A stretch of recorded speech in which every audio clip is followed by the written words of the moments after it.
3 घंटे को किस हिसाब से मैनेज करना है ताकि हम मैक्सिमम क्वेश्चन कर पाएँ, मैक्सिमम मार्क्स हम अटेन कर पाएँ। ऑप्शन एलिमिनेशन करो। ऑप्शन एलिमिनेशन कैसे कि भैया अगर 4 ऑप्शन है क्वेश्चन को देख के कि भैया ये ऑप्शन नहीं हो सकता, ये ऑप्शन नहीं हो सकता, ये नहीं हो सकता, बच गया एक, वो चीज़ ज़रूर ट्राई कर सकते। उस बच्चे ने क्या करा, शुरू के 7 पीवाईक्यूज लगाए, उससे शुरू के 7 क्वेश्चन नहीं हुए और वो गिव अप कर गया कि मेरे से ये चैप्टर मेरे को नहीं आता, इसके सवाल मेरे से नहीं बनेंगे। हेलो बच्चों, माई सेल्फ साहिल जिंदल।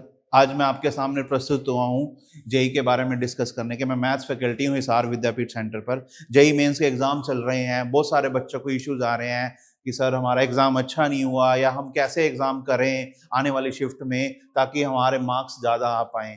देखो, बहुत सारे बच्चे ऐसे होते हैं जिनको एकेडमिकली, थ्योरेटिकली साल भर में उन्होंने अच्छा खासा पढ़ा है, सब कुछ आता है उनको, बट वो एग्जाम को कैसे अटेम्प्ट करना है, क्या स्ट्रेटेजी यूज करनी है, कम टाइम में हम मैक्सिमम मार्क्स कैसे लेके आ सकते हैं, ये इस चीज पे सफर करते हैं। इस चीज का उनको आइडिया नहीं है।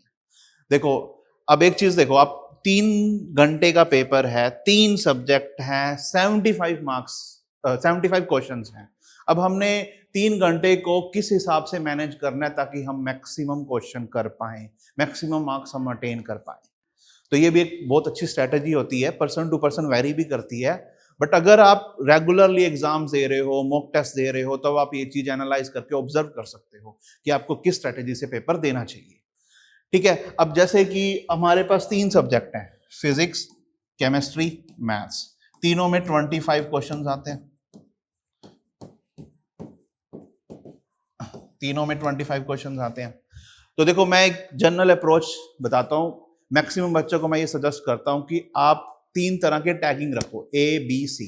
3 तरह की टैगिंग रखो, A B C, A B C. ए वो क्वेश्चन है जो आपको श्योरिटी के साथ आते हैं, जो चैप्टर आपके एक स्ट्रॉन्ग रामबाण की तरह आपके दिमाग में घुसे हुए हैं, स्ट्रॉन्ग चैप्टर्स, श्योर क्वेश्चंस। बी वो है जो आपको डाउट है कि भैया हम कर भी सकते हैं, नहीं भी कर सकते, मतलब हो सकता है, नहीं हो सकता है, डिपेंड करता है, अगर मैं ट्राई करूंगा तो शायद हो जाए, शायद ना हो, डाउटफुल। सी है जिनके बारे में मेरे को कोई आइडिया नहीं है। सी जिनके बारे में मेरे को कोई आइडिया नहीं है, नो आइडिया। देखो, अब ये स्टूडेंट टू स्टूडेंट वेरी करेगा। कोई बच्चा पहले फिजिक्स करेगा, फिर केमिस्ट्री करेगा, फिर मैथ्स करेगा। कोई बच्चा पहले मैथ्स करेगा, फिर फिजिक्स करेगा, फिर केमिस्ट्री करेगा। कोई बच्चा पहले केमिस्ट्री करता है, फिर मैथ्स करता है, फिर फिजिक्स। ये स्टूडेंट टू स्टूडेंट वेरी करता है, ठीक है। अब आप कोई भी सेक्शन अटेम्प्ट करो पहले, कोई भी सब्जेक्ट अटेम्प्ट करो पहले, आई पर्सनली सजेस्ट कि शुरू के 5-7 मिनट आप एक बार क्वेश्चन से गो थ्रू हो। शुरू के 5-7 मिनट एक बार क्वेश्चन से गो थ्रू हो। देखो, पेपर बेस्ड एग्जाम होता है, उसमें तो बहुत इजी होता है कि हमने पन्ना पलटा और हमारे अगले 10 सवाल हमें दिख गए। अब सीबीटी में एक इशू होता है कि हमें बार बार नेक्स्ट नेक्स्ट स्क्रॉल करना पड़ेगा। तो जो आपके पास रफ शीट होगी, आप उसमें एक बार नोट डाउन जरूर करो। लेट्स से आप, कोई बच्चा पहले मैथ्स अटेम्प्ट कर रहा है, ठीक है, या मैथ सेक्शन को भी अटेम्प्ट करने की स्टार्टिंग की है उसने, तो हम पहले क्या करो, वहां से जो स्क्रॉल कर रहे हो आप सीबीटी एग्जाम में, वहां पर आप इन 3 पार्ट्स में डिवाइड कर दो। रफ शीट पे आपने लिखा ए बी सी, आपको जो भी क्वेश्चन नंबर लग रहा है कि वो ए में आएगा, ए कैटेगरी में आएगा, वो क्वेश्चन नंबर ए के आगे लिख दो। वो क्वेश्चन नंबर ए के आगे लिख दो। जो क्वेश्चन आपको लगता है कि बी की कैटेगरी में आएगा, वो बी के आगे लिख दो।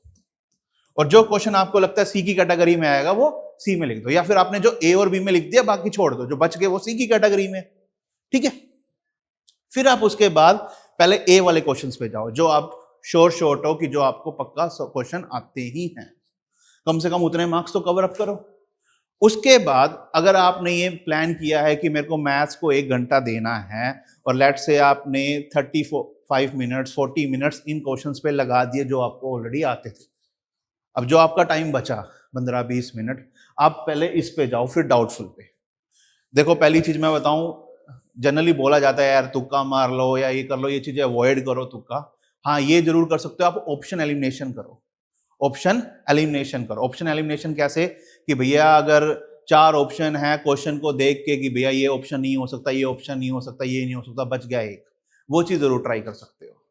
तो सबसे पहले आपको क्या करना है, शॉर्ट क्वेश्चन लगाने हैं, फिर उसके बाद आपको डाउटफुल पे जाना है। अगर स्टिल टाइम बचता है, तब आपको सी, जिसके बारे में आपको कोई आइडिया नहीं, उस पर जाना है, ठीक है। इस तरह से आपको तीनों सेक्शन हैंडल करने हैं। अब देखो, अब इसमें भी एक वो होता है कि सर पहले फिजिक्स करें, केमिस्ट्री करें, या मैथ्स करें, या पहले मैथ्स करें, केमिस्ट्री करें, फिजिक्स करें।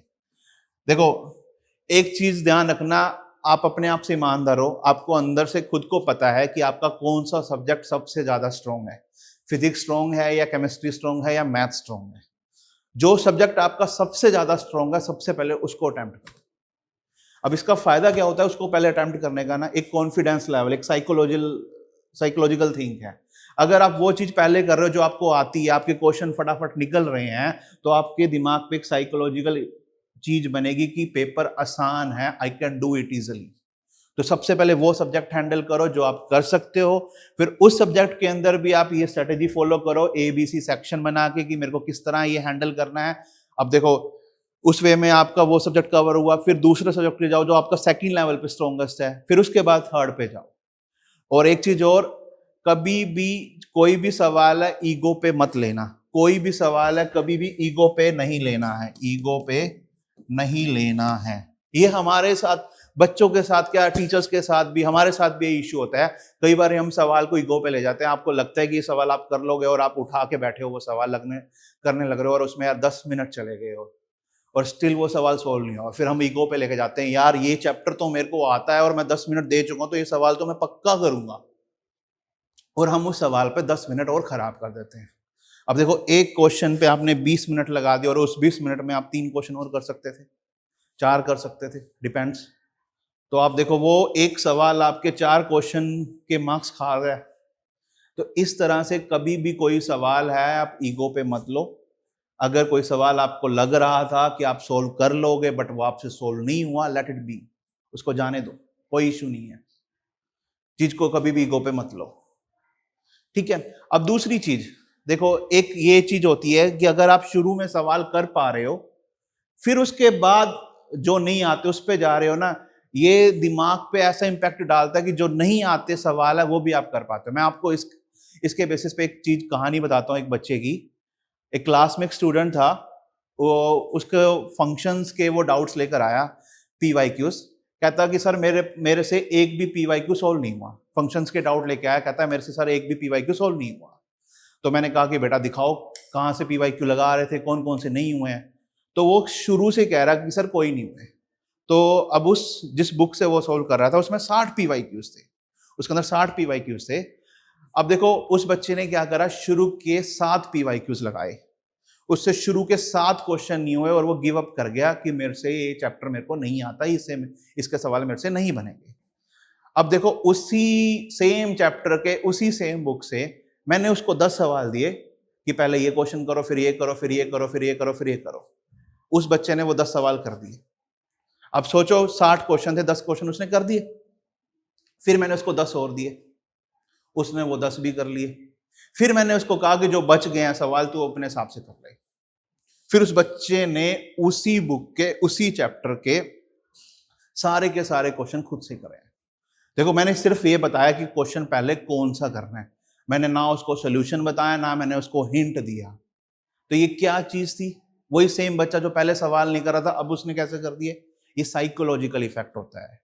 अगर आपके दिमाग में ये थिंकिंग है कि आपसे हो रहे हैं, आप कॉन्फिडेंट हो, तो वो सवाल आपसे होगा। अगर आप पहले ही सवाल देख रहे हो, ट्राई कर रहे हो और गिव अप कर दोगे, तो आपको आगे आने वाली चीज है, आप उसको भी नहीं कर पाते हो, ठीक है। तो इस तरीके से पहले वो चीज करो जो आपको आती है, जो आप स्ट्रोंग हो। सब्जेक्ट भी वो चूज करो, और उस सब्जेक्ट में भी वही क्वेश्चन चूज करो जो आपको आता है, जो आप पहले कर सकते हो, ठीक है। अब दूसरी चीज देखो, अब जेई के एग्जाम्स हो रहे हैं, कुछ बच्चों का एग्जाम लास्ट की शिफ्ट में होगा, कुछ का पहले होगा, कुछ का बीच में है। तो देखो, जो पहले वाली शिफ्ट में जो एग्जाम्स हो चुके हैं, उन एग्जाम्स को उठाकर एक बार जरूर एनालिसिस करना कि किन टॉपिक्स को ज्यादा पूछा जा रहा है, किन चीज पे फोकस ज्यादा है। बट कंप्लीटली उस चीज पे डिपेंडेंट मत रहना, कंप्लीटली उस चीज पे डिपेंडेंट मत रहना, क्योंकि पिछले साल भी और उससे पहले भी कई बार ये हुआ है कि जेई वाले सरप्राइज करते हैं। अगर आप पिछले साल उठाकर देखोगे, इन्होंने थर्ड डे वाली जो शिफ्ट थी, उसमें ऑल ऑफ द सडन सभी बच्चों को सरप्राइज किया था। तो एक ओवरव्यू लो, एक आइडिया लो कि जो पेपर जो शिफ्ट में हो चुके हैं कि किस तरह का पेपर आ रहा है, किस टॉपिक्स को ज़्यादा पूछा जा रहा है, किस चीज़ को टच किया जा रहा है, किस तरह के सवाल आ रहे हैं, उससे एक overview idea low, but completely उस पर डिपेंडेंट मत हो। अगर आपको कोई और इशू है, कोई डाउट है, आप अपने कमेंट सेक्शन पे मैसेज टाइप कर सकते हो, हम ज़रूर उसका रिप्लाई करेंगे। Thank you for watching.